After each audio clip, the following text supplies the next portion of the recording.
Family, how we doing? If you don't know who I am, I'm Dr. Mark Abraham. I'm the president and CEO of MEA Consulting Services, LLC.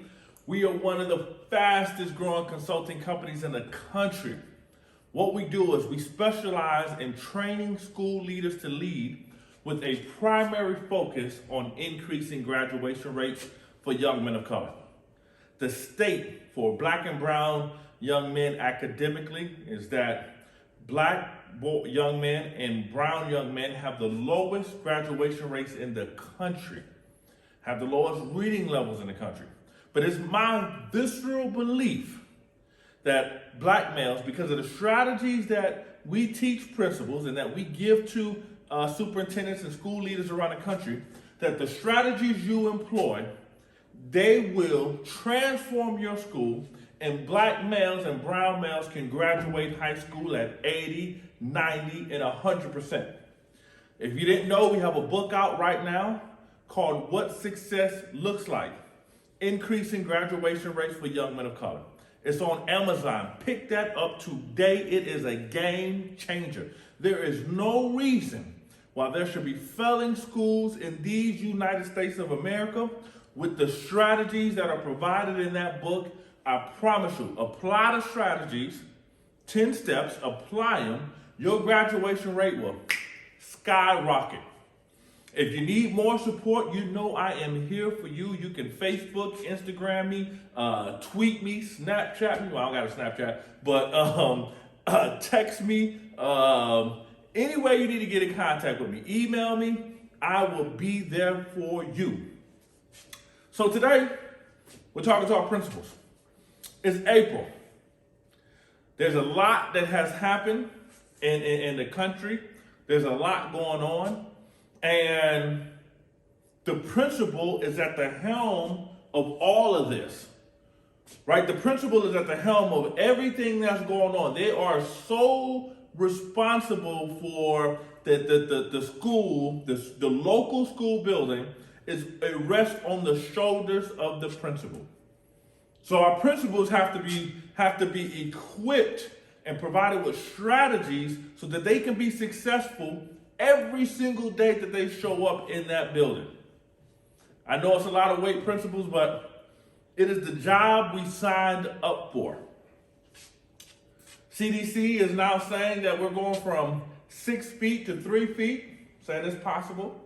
They have said that we found less risk inside of schools than any other place.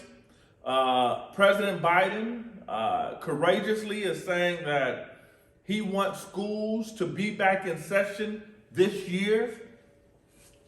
We have urban schools that are fighting, the teachers are fighting with the superintendents, and the unions are saying the schools aren't safe, and trust CDC when it's time to come out of school, but don't trust CDC when it's time to go back in. Right? We have all of these things going on, all these different dynamics happening. And at the center of it all, we have our young children that are looking to the adults saying, what should we do? Do we matter? Does our education matter? Are we valued? Are we important? Does anybody see me? What about my prom? What about my homecoming? What about my football game? What about all of the things that I dreamed of my senior year that's all down the drain because of this horrible pandemic? What about my grandparent that God rest his or her soul is not here anymore, that can't see me walk across the stage, can't see me receive the diploma because they got COVID? My mother, my father, my loved one that passed away.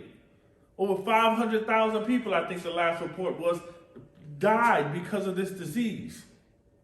What about me? What about my family saying that we're being faced with being kicked out of the home because, mom and dad lost their job and we don't have enough because the CDC has reported that 65% of Black and brown families are saying they don't have the resources to put food on the table nationally. 14 million people and counting facing some sort of an eviction. So what about as we're contemplating and trying to reopen and having false starts, and teachers are fighting and administrators are fighting and superintendents are fighting. And through all of that chaos, I want you to remember the kids. I want you to remember the children that we have signed up to serve.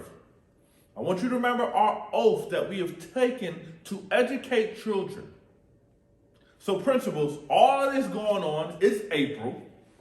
For my schools in the Northeast, school is ending probably in June. I say April. I know it's the end of March, but we're at the end of March. We're not at the beginning of March. So if you're a principal, you're looking at this and saying, hey, we're practically in April right now.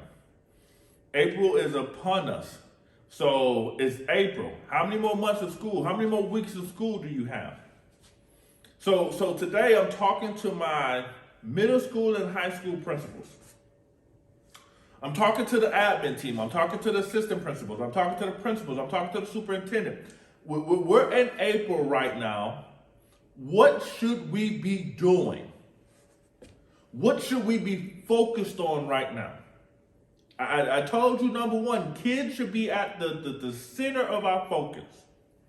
The more we get away from focusing on kids, the more time we spend on focusing on everything else but the children, the worse off our schools will be. I'll say that again. The more time we're focused on the union contracts, the air filtration system, all of these things that we're fighting, the more time we spend time focusing on that and less time on the children, the worse off our schools will be. Principals, like never before, we need your leadership. Superintendents, like never before, we need your leadership. It is incumbent on you to have strategies and to have a focus in April. It's incumbent on you to say, here's the game plan. Here's where we're going. No excuses, no explanation, just results. Here's what we're about to do. Right? That has to be every conversation you have as an educator in this time. Has to be about kids, it has to be about their social emotional well-being, and it also has to be about their academics. I think sometimes we want one without the other. Yeah, we just gotta focus on the social emotional because so much is going on. Yeah, but they still need to know how to read. They still need to know how to do ELA, math. They still need to understand science. They still need to understand history. They still need to understand the concepts that we're trying to teach. So yes, you need to talk about the social emotional piece, which is big. But there's an academic piece that has to be addressed also.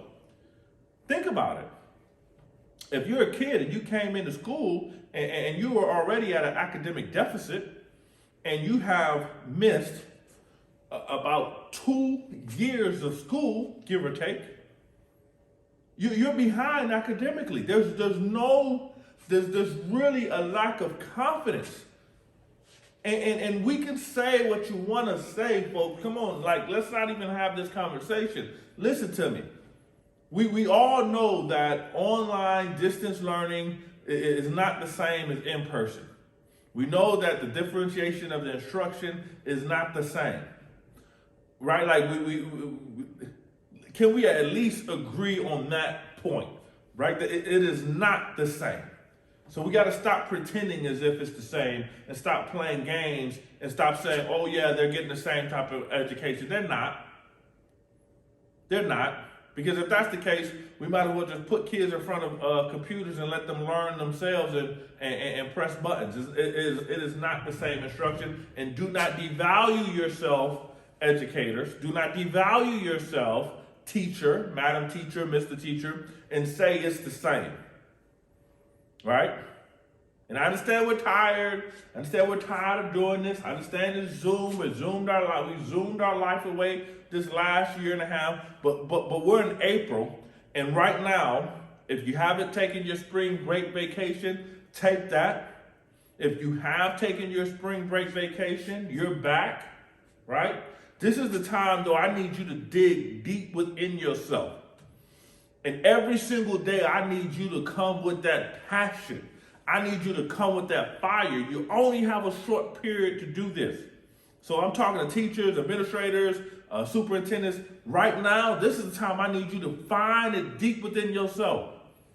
You know, like, I need you to get away from this whole I'm burnt out conversation. I need you to get away from this conversation of, oh, woe is me, I'm so tired, the kids don't want to. I need your focus to be, I'm going to give them 100%. I'm going to give them everything I got right now. That needs to be the focus. That needs to be your mentality. That every day I decide that I decide to turn on that computer, every day that I walk into that class, I'm going to give them 100%. I'm going to give them all I got because we got a short period of time. So principals, thank you for taking this time and spending it with me. You could be any place else, but you decided to take your time and listen to this message in its entirety. And really what we're talking about is what should be our focus for April. School leaders, you are so important with creating the culture of the building. Teachers, I thank you for all of the work that you do. Our focus needs to be right now, making sure that all of our kids graduate from high school. Principals, I'm excited. We have an opportunity for you.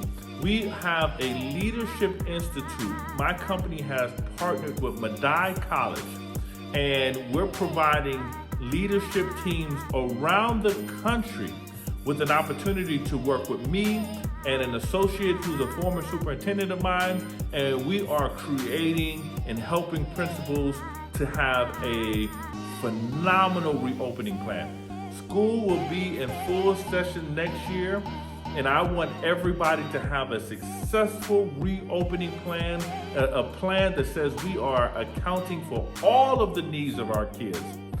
Register for that today. It is going to be great. There's going to be a network of principals that you're going to be able to work with. It's going to be something that you've never seen before, never experienced before. Principals, your whole cabinet has an opportunity to come, and we're going to be working hand to hand.